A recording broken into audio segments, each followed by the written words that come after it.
નમસ્કાર મિત્રો, good evening. હવે મારે ઇમરજન્સીમાં અત્યારે શૂટિંગ કરવું પડ્યું છે. એનું કારણ એ છે કે તમે જોઈ શકો છો કે ક્રૂડ ઓઇલ છે એની સરહદની બહાર જતું રહ્યું છે. એટલે કે ક્રૂડ ઓઇલ જે સામાન્ય દિવસોની અંદર ફક્ત 55,800 કે મેક્સિમમ 55,000ની આસપાસ ટ્રેડ કરતું હતું, એ ક્રૂડ ઓઇલ છે અત્યારે 7,189ની આસપાસ જઈ રહ્યું છે. એ સતત ઉપરની સાઈડ જ એ પકડી રહ્યું છે. એટલે 6,094 તમે જોઈ શકો છો. લાઈવ મુવમેન્ટ અત્યારે તમે સ્ક્રીન પર જોઈ શકો છો. દુનિયામાં બહુ જ ખરાબ હાલત થઈ ગઈ છે. બરાબર, ઈરાન, ઈરાક, ઇઝરાયલ, અમેરિકા આની વચ્ચેનો જે યુદ્ધ છે એ વધારે હવે ઘેરું થતું જાય છે અને ખૂબ જ ખરાબ પરિસ્થિતિ આપણને જોવા મળે છે. જ્યારે આપણે સોમવારે માર્કેટ ખુલ્યું હતું ત્યારે આપણે એટલી બધા પરેશાન નહોતા જે અત્યારે આ પરિસ્થિતિ જોવા મળે છે. તમને હજી એક તમે ડરી જાઓ ને એવી વસ્તુ હું દેખાડવા માગું છું. તમે જોઈ શકો છો કે આપણું ગિફ્ટ નિફ્ટીની હાલત તમે જુઓ, 24,155. હવે ખરેખર આપણે છેલ્લે 24,967 આપણે ક્લોઝિંગ આપી હતી. આજે જે હોળીની જે રજા હતી એના કારણે ગિફ્ટ નિફ્ટી અને દુનિયાના બજાર ચાલુ હતા. બરાબર, દુનિયાના બજાર છે ચાલુ હતા, પરંતુ આપણે અહીંયા રજા હતી એટલા માટે આપણને કાંઈ ખબર જ નથી કે દુનિયાના બજારમાં શું થયું. તમે આ બધા ઇન્ડેક્સ જોઈ શકો છો. આ ઇન્ડેક્સમાં તમે નજર કરો કે 24,967 આપણે ક્લોઝિંગ આપી હતી છેલ્લે સોમવારે, તો અત્યારે જે ગિફ્ટ નિફ્ટી છે એ 24,155 આવી ગયું છે.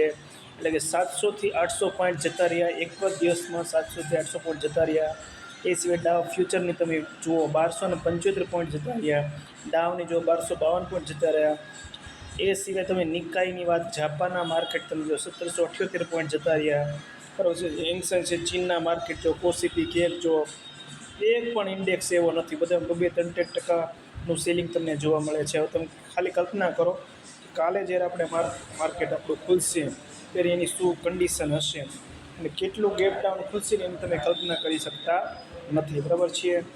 તો આ ખરેખર આજે એક સારો મોકો હતો. એ જે ટ્રેડર તરીકે રિટેલ ઇન્વેસ્ટર છે એને માટે તો થોડીક પેનિકવાળા દિવસો થવાના છે.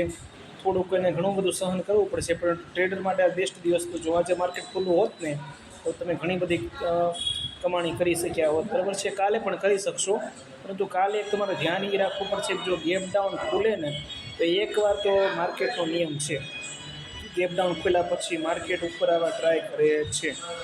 ઉપર આવે, જ્યારે ઉપર આવતું હોય ત્યારે પણ એકવાર કોલ સાઈડ તમે પોઝિશન સેટ કરી શકો છો અને ફરીથી જ્યારે નીચે આવતું હોય ત્યારે તમે તમારી પુટ સાઈડની પોઝિશન સેટ કરી શકો છો. બરાબર છે.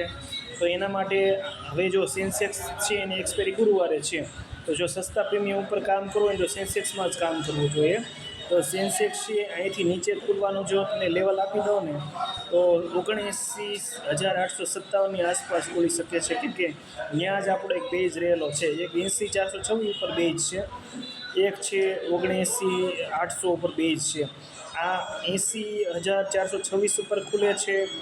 80,426 ઉપર નહીં જ ખુલે, કારણ કે એ તો 80,238 આવી જ ગયું હતું.